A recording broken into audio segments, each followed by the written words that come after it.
Hello, everyone. Thank you again and again for joining us in today's episode of Joyful Hope. My name is Asma'u, Rebecca Asma'u. I am an author, and the aim of the Joyful Hope program is to read excerpts of my book, Awesome Wonder, very interesting stories. Thank you for joining us one more time. Today, we are going to read a very interesting story titled Saraya Kantiok. Saraya Kantiok is a lady that was at the verge of getting married 7 times, and each of that 7 times, the marriage did not hold. It failed. What could have been the cause of such a mysterious incident, and how did she overcome it? Listen. Thank you. With her coffee brown round face and short flat nose, Saraya is not a lady one can readily describe as beautiful at first glance. Her gap tooth and cheeks that dimpled whenever she smiled, which was quite frequent, however, transformed her face into a very beautiful lady. Outwardly, she appeared to be a very happy lady, charismatic and friendly to all and sundry. But inside, she was a very sad young woman. At 38, she has lost 7 of her fiancés, one after the other, in circumstances that were beyond her control, one of them even to the cold hands of death. Right then, she was not in any relationship, and everyone seemed to be avoiding her, male and female alike. No one wanted to be close to the lady who had printed wedding invitation cards 7 times and has failed to get married these 7 times because something sinister often happened to any man who showed interest in her or requested for her hand in marriage. Yonana, Abednego, Flying Officer Judas, Reverend Sule, Stanley, Linus, and lately Musa had all at one time or the other proposed to her, and each of the relationships had failed mysteriously. At 17, when she was in her final year in the secondary school, Saraya was voted as the most likely to get married immediately after school among her classmates. Though she had always been an average student, she was very diligent in her studies and good in sports. One of the young male teachers in her school began to dote on her right from when she was 15 and in Form 3 after she came first in a race. Mr. Yunana, for that was his name, was taking down the names of the athletes that came first, second, and third in the race organized to bring out the fastest runners in the school. When he inquired for her name, she said Saraya Kantiok. "Where are you from?" he asked, with a surprised look on his face, as her surname had given her away as someone from the same place with him, but he wanted to be sure. "Southern Kaduna," she replied. "Where in Southern Kaduna?" "Madakia, sir." "So you are my sister, because I am from the very same Madakia in Southern Kaduna. You know what we call our hometown in Madakia? Mad City," she said, and then smiled. He saw how her gap-toothed smile transformed her into a very beautiful girl, and he fell in love with her immediately. "You must see me after the sporting event today," he said. "Okay, sir," she replied. They hit off as they walked back from the sporting arena to the dining hall in company of other teachers and students. Ketura, best friend to Saraya, was with them throughout, also contributing to their chit-chats. Yunana was 23 years old and single with an NCE in Social Studies / Education. He taught Social Studies to Forms 1, 2, and 3, while he taught Government to Form 4 and Form 5 students. Saraya, on her part, was at 15 in Form 3. The 3 of them were of Southern Kaduna stock, so they were able to flow to a great extent as they spoke about their village, people they knew in common, and so on. But Ketura's family originated from Zangon, an entirely different local government area. Mr. Yunana couldn't profess immediate love to Saraya for many reasons. First, he was her teacher. Secondly, at 15, she was still a minor. And thirdly, there was never a time that they had ever been alone together. There was always a third party or more people whenever they met, and to him that was okay. Saraya took him like an elder brother she never had, and he was very okay with that. For the next 2 years, the interest he had for her blossomed.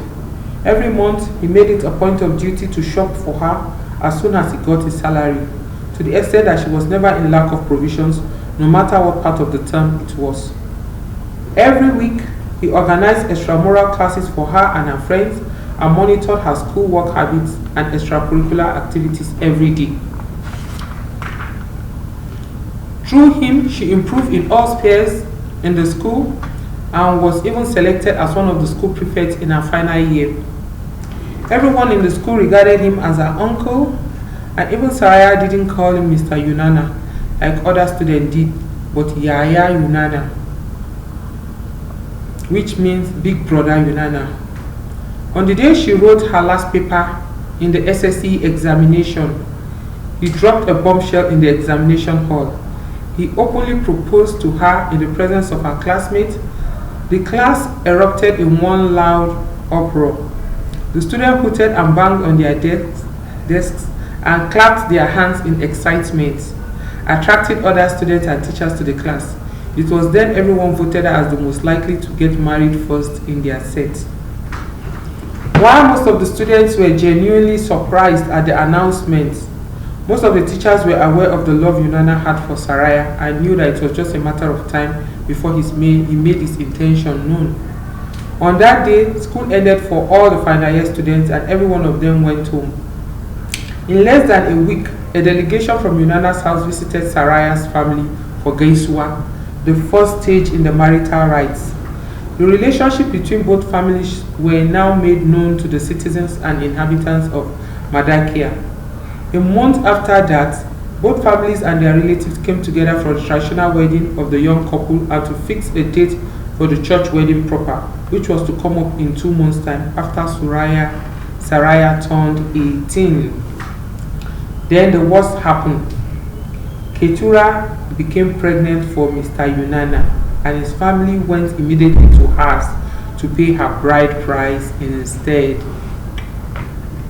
Shamefaced, Yunana couldn't muster enough courage to apologize to Saraya, and surprisingly, it didn't bother her much. She wasn't quite in love with him. She only liked him as an elder brother and wanted to marry him as a duty because everyone she knew felt it was the right thing for her to do. However, she felt betrayed by Ketura, her best friend.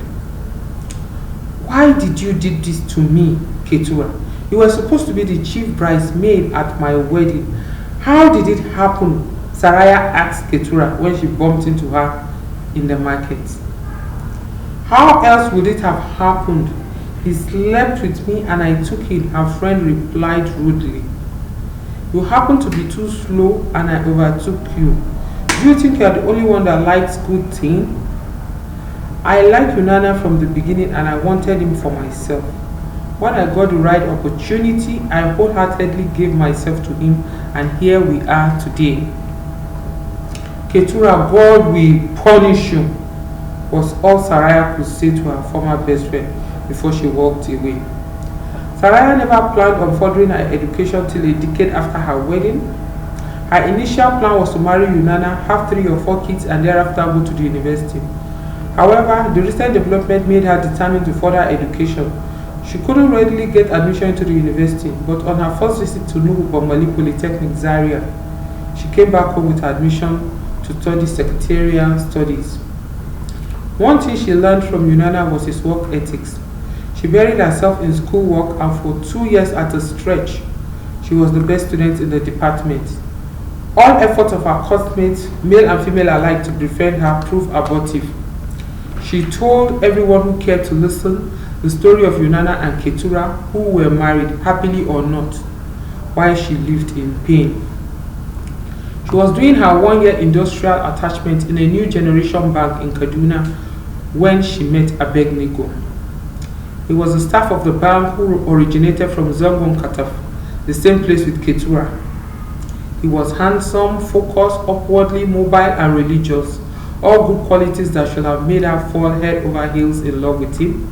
However, right from day one, she made it clear to him that she could never have anything to do with him because of her past experience with one Katafawa, that is an indigene of Zangon Kataf.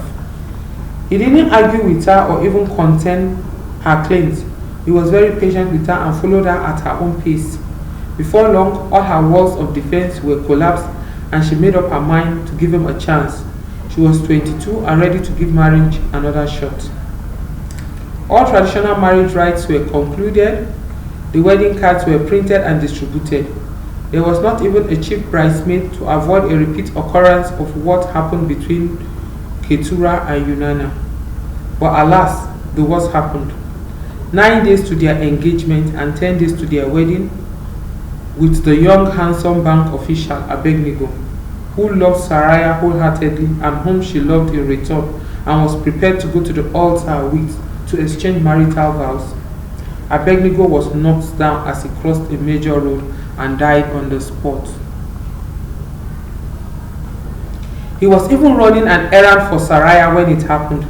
He was coming back from an official assignment in the company of his colleagues in the company car, a saloon, when he remembered his fiancée has requested for raw guinea fowl eggs, popularly called kwanzabo in Hausa. They were in season. When they were in season, traders often displayed them by the roadside on Kano Zaria Expressway. He asked their driver to stop for him to purchase some, and the man reluctantly stopped opposite an egg seller on the other side of the expressway. Abednego dashed across the road, bought about 3 dozens of the eggs, and was hurrying back to the car when he was knocked down by a speeding commercial driver. The driver stopped to see if he could possibly rush him to the nearest hospital, but Abednego was already dead, his brain and the raw egg splattered all over the road.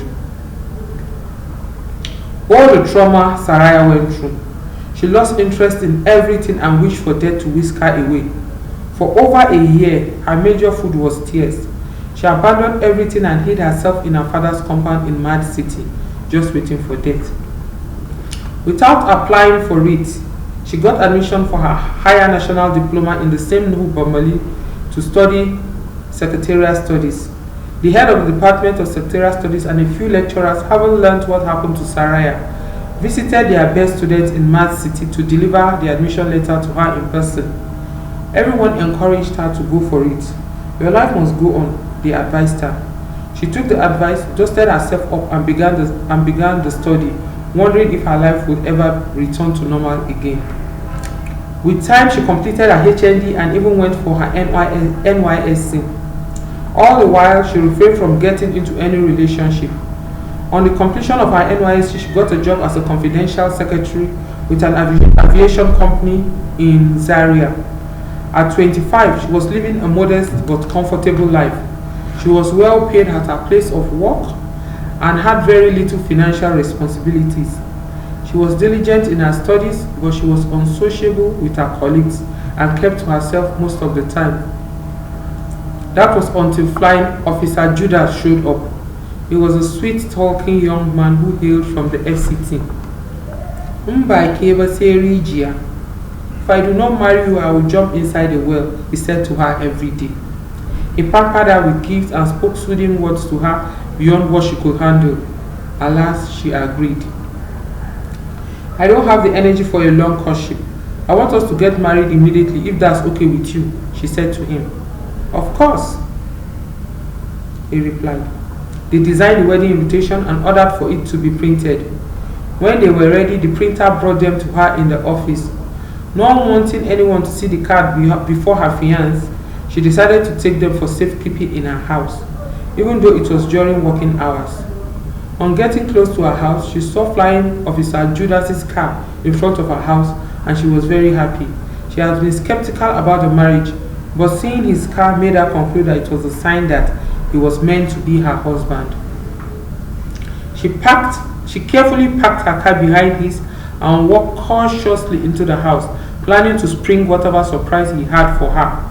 He wasn't in the sitting room, and then she went to the bedroom and saw him on top of her 16-year-old housemaid, fornicating with her. Surprisingly, she was not offended. She only knelt down in their presence and thanked God that she had never given in to sleep with a random military young man she had called her fiancé, in spite of his suffocating overtures. She didn't even care if the fornicators continued their amorous activities or not. While they struggled to put on their clothes, she quietly went out of the house, soaked the man's car with petrol she often kept for her generator, and set it ablaze together with the invitation card she had just brought home. She was aware that he was still paying for the small Peugeot car that was given to him at the office on hire purchase, and it will hurt him deeply to keep paying for what will no longer be of benefit to him. Then she went back to her office as if nothing had happened. She never set her eyes on Flying Officer Judas or her teenage housemaid again. She was not in her right senses when she said yes to the very next person that spoke to her about marriage. He was a reverend gentleman from the church denomination she attended. Reverend Sule was a responsible man, or so it seemed. He didn't have any visible fault. He was soft-spoken, kind, and of course godly. Everyone in her family accepted him, even though he was from an entirely different tribe from hers. In fact, he was from one of the tribes in Middle Belt, Nigeria, that she had hitherto disliked.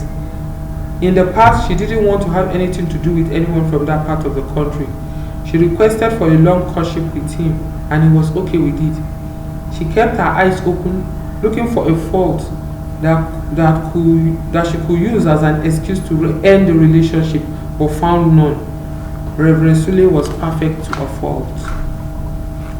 So what led to his insanity 1 month to the wedding? She could not tell. She had always known that people from his tribe dabbled in diabolical practices.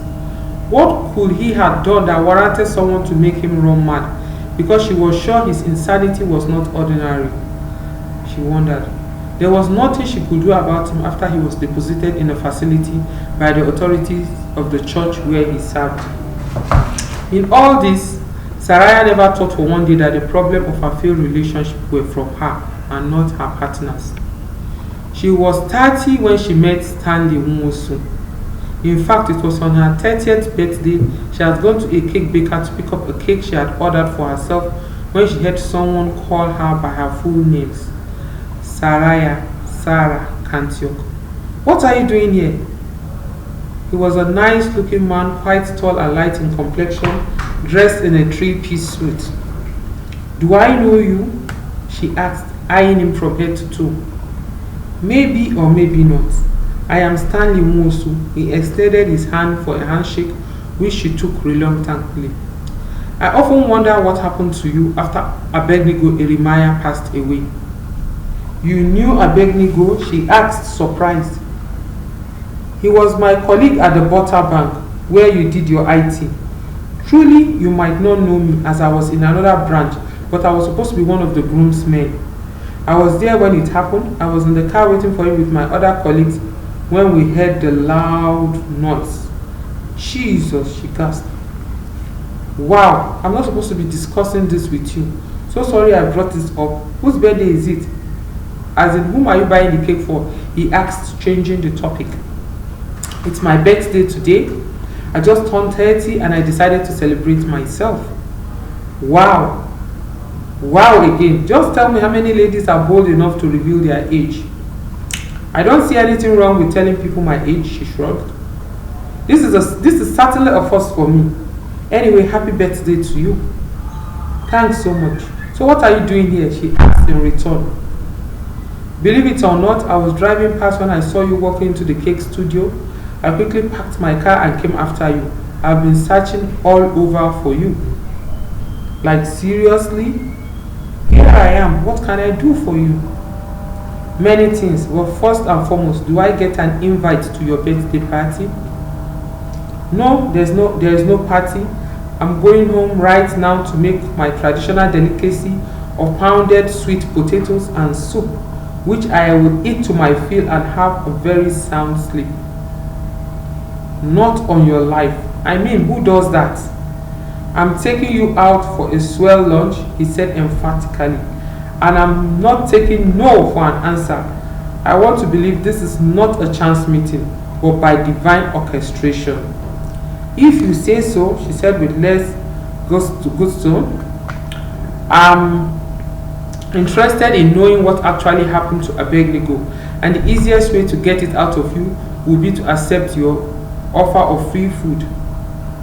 Free food, he mimicked with a faint scowl. See how you just debased your birthday outing. I was thinking highly of. You are so unromantic. It's a lunch date and not free food, please. For what it was worth, Stanley made her laugh. He made her laugh harder than anyone has ever done. He was humorous like that. And he was very suave. He made her feel really special and pretended to worship the very ground she walked on. Saraya had never met anyone like him. I think you are the devil himself, she told him affectionately, after warming his bed just a day after they met. The entire long story about Abednego's death forgotten. At this moment, I'd like to take a pause before I continue the story. I'll be right back. Please join me in the part 2 of this same episode. This is Joyful Hope, and my name is Rebecca. See you in a moment. Bye.